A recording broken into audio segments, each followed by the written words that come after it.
Hello and welcome back to my channel. Today I'm going to take you on a tour around the Santa Fe Hotel at Disneyland Paris, showing you its main features and facilities and all the reasons why we enjoy staying here. This is the main entrance to the Santa Fe Hotel. It was built in 1992 and has approximately 1,000 rooms, which are themed to Disney Pixar cars and Route 66.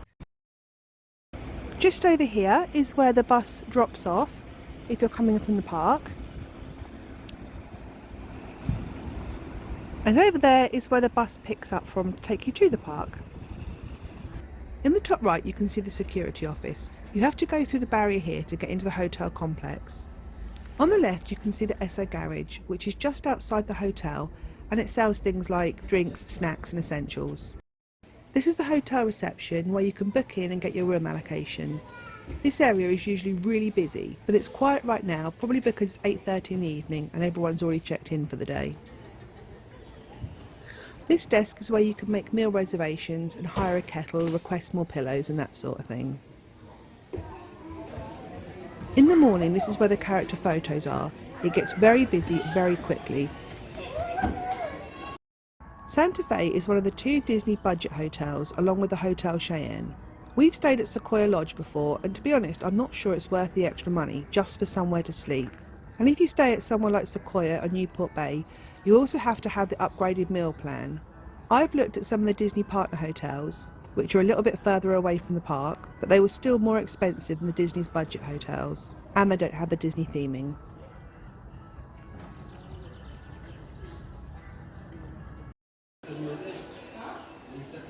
The hotel shop is open from 8 AM to 11 PM and sells a variety of souvenirs and gifts. And if you have purchased gifts in the park and used the free shopping service, you can pick up your items from here later in the day.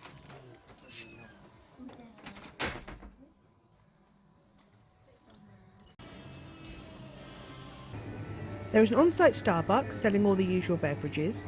It also sells snacks and sweet bites and has a small seating area.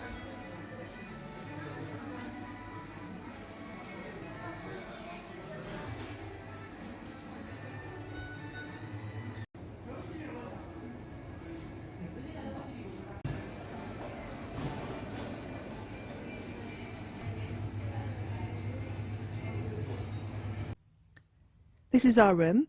All the rooms at this hotel are the same and come with 2 double beds.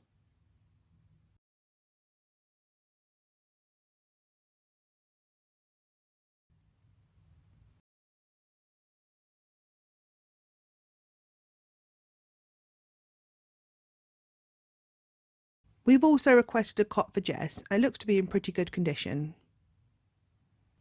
You get a nice welcoming message on the TV when you arrive, and there's a couple of different English TV stations.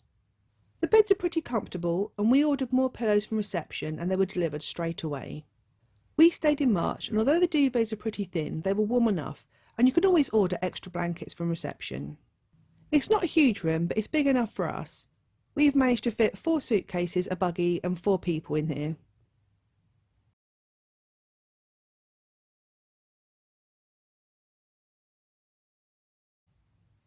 There's a free safe for all your valuables. Hanging space for your clothes, but only 8 hangers. And there's space underneath for shoes, cases or small strollers. There's a chest under the TV with 3 good sized drawers, but watch your fingers because these close quickly by themselves. There's ample power sockets in the room, just don't forget your adapters.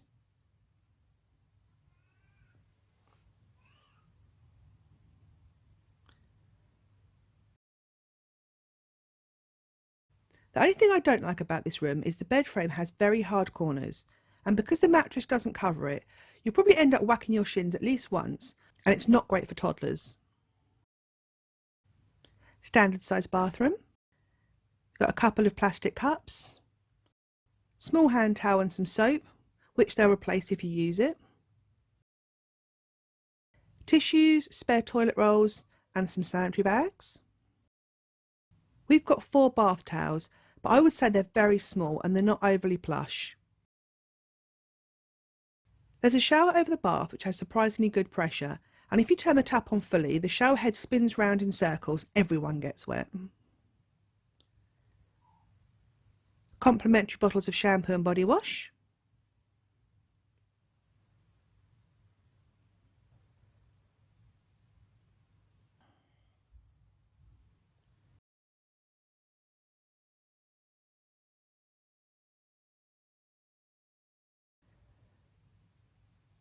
the bar's big enough for an adult to sit up in and it fills up quickly.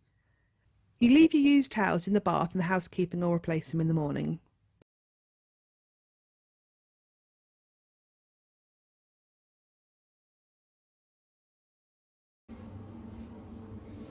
There's a fixed hairdryer and razor point, but it's not overly powerful. So if you've got long thick hair, you might want to stick your head out the window instead.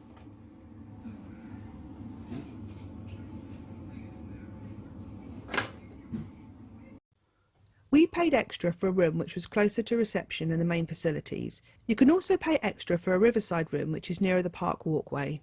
You can make room requests to Disney, but they don't guarantee they'll honour them. And be aware that some of the 2- and 3-storey buildings only have external stairs.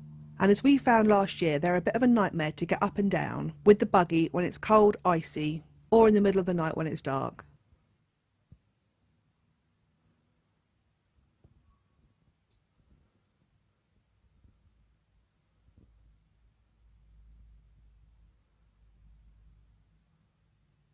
This is something we weren't made aware of. If you use your room key, you get a free drink per person per day from the vending machines. These are in the buildings along the Riverside Walk.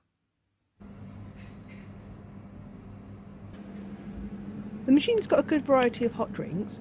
We found that hot chocolate was the nicest, and we had one every morning when we were walking to the park.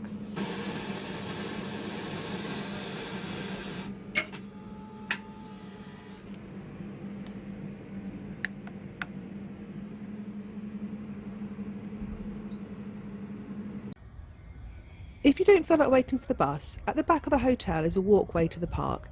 It's only about 15 to 20 minutes walk away, and it's pretty flat, so it's buggy and wheelchair accessible, and it's a much quicker option at peak times, like after the fireworks, when you could be waiting up to an hour to catch the bus. Since we were here last year, they've improved the walkway, and there is now good lighting all the way along. Lovely map showing the Disney parks and the surrounding hotels.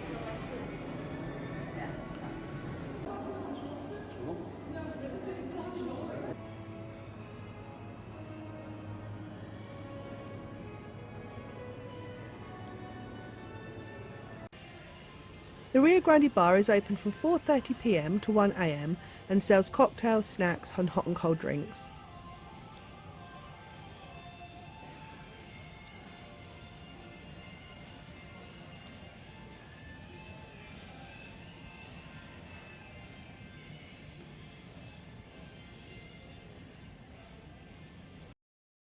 La Cantina Restaurant is only open for breakfast and evening meal, and it's well worth purchasing a meal plan when you book the holiday. We paid about €57 per person per day for the full board option, and on average our meals would have been €70 for breakfast, a quick service lunch and evening buffet, to €89 for a 3 buffet meals a day. This is the evening buffet meal at the hotel. It's Tex-Mex themed and the choice doesn't really change much day to day, but there is plenty on offer. You'll be seated at the table and take your drink receipt to the bar. If you've ordered soda, you'll be given a one-use cup that can be filled up with the machines which serve a variety of different flavoured soda drinks. We also asked for a jug of water and added our own squash to it. The restaurant is huge and at peak times it gets very busy and very noisy, with lots of people wandering about.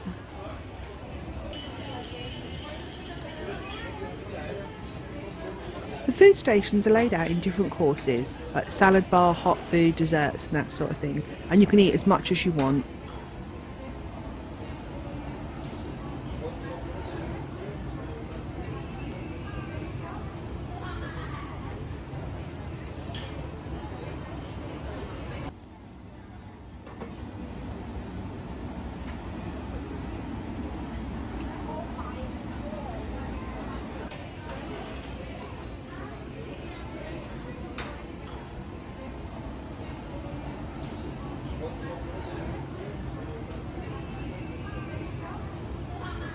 This area is usually full of children. It's messy and very sweet, so probably not the best thing to eat before bedtime, but kids love it.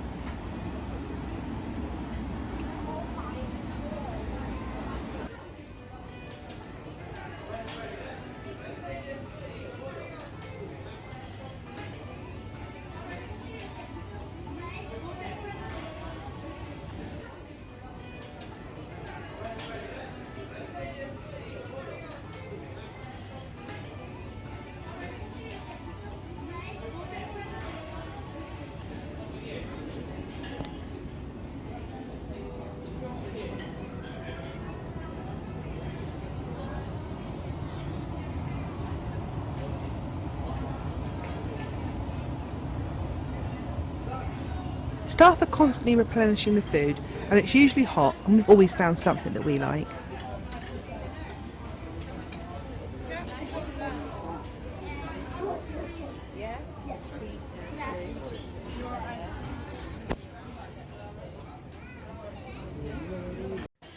There is a small play area for children in the restaurant with a few free activities they can enjoy while you finish off your meal. Jess, you'll go, press 1. Okay.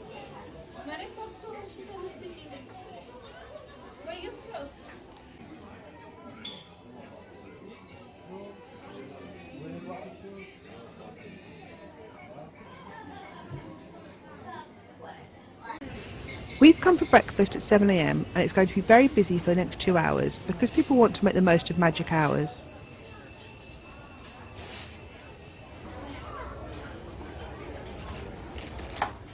You'll soon know when the park's opening because every 10 to 15 minutes there's a pre-recorded announcement urging you to go to the park. Breakfast food is the same every day and there is more than one station serving the same food.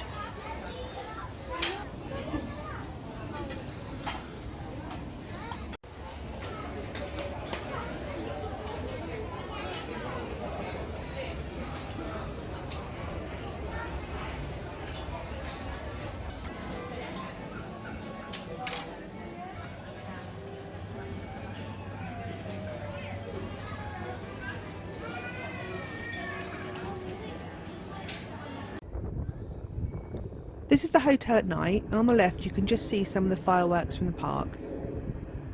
And I think you get more of the drive-through theming when it's dark.